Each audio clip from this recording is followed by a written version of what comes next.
Bapak, Ibu, Saudara-saudariku yang terkasih dalam Tuhan kita Yesus Kristus, selamat pagi dan selamat berjumpa kembali dalam permenungan kita pada hari ini, Sabtu 20 Maret 2021, yang adalah pekan keempat masa Prapaskah. Kita akan merenungkan dari Injil Yohanes pasal 7 ayat 40 sampai 53. Mari kita buka dengan tanda kemenangan Kristus dalam nama Bapa dan Putra dan Roh Kudus. Amin. Sekali peristiwa Yesus mengajar di Yerusalem. Beberapa di antara orang banyak yang mendengarkan perkataan Yesus berkata, "Dia ini benar-benar nabi yang akan datang." Yang lain berkata, "Ia ini Mesias." Tetapi yang lain lagi berkata, "Bukan, Mesias tidak datang dari Galilea. Karena kitab suci mengatakan bahwa Mesias berasal dari keturunan Daud dan dari kampung Betlehem, tempat Daud dahulu tinggal." Maka timbullah pertentangan di antara orang banyak karena Yesus. Beberapa orang di antara mereka mau menangkap dia, tetapi tidak ada seorang pun yang berani menyentuhnya. Maka ketika penjaga-penjaga yang ditugaskan imam-imam kepala dan orang-orang Farisi pergi kepada imam-imam kepala, orang-orang Farisi berkata kepada mereka, "Mengapa kamu tidak membawanya?" Jawab penjaga-penjaga itu, "Belum pernah seorang manusia berkata seperti orang itu." Jawab orang Farisi itu kepadanya, "Mereka, adakah kamu juga disesatkan? Adakah seorang di antara pemimpin-pemimpin yang percaya kepadanya, atau seorang di antara orang-orang Farisi?" Orang banyak itu tidak mengenal hukum Taurat, terkutuklah mereka. Nikodemus, seorang dari mereka yang dahulu telah datang kepada Yesus, berkata kepada mereka, "Apakah hukum Taurat kita menghukum seseorang sebelum ia didengar dan sebelum orang mengetahui apa yang telah dibuatnya?" Jawab mereka, "Apakah engkau juga orang Galilea? Selidikilah kitab suci, dan engkau akan tahu bahwa tidak ada nabi yang datang dari Galilea." Lalu mereka pulang masing-masing ke rumahnya. Demikianlah Injil Tuhan.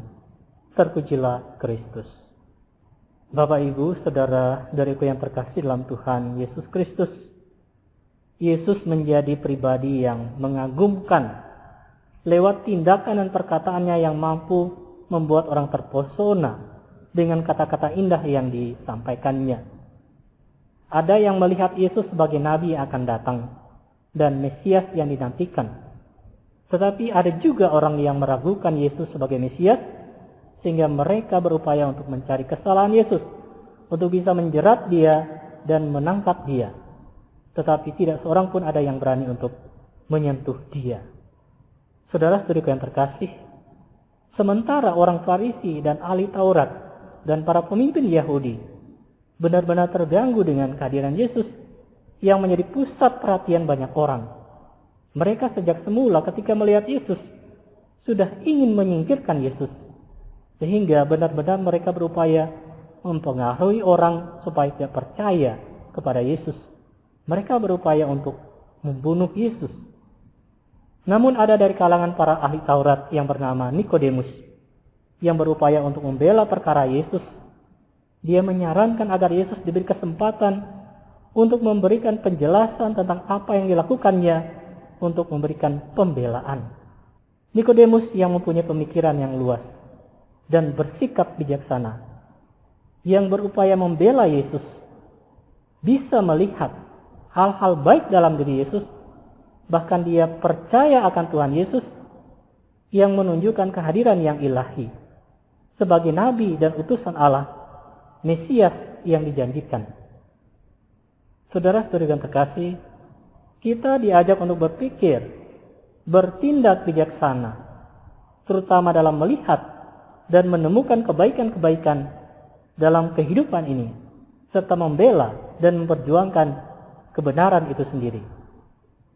Kita mohon bimbingan Roh Kudus, supaya kita yang sudah menerima Kristus, menunjukkan kesetiaan kita dalam mengikuti Dia di jalan yang telah ditunjukkannya kepada kita.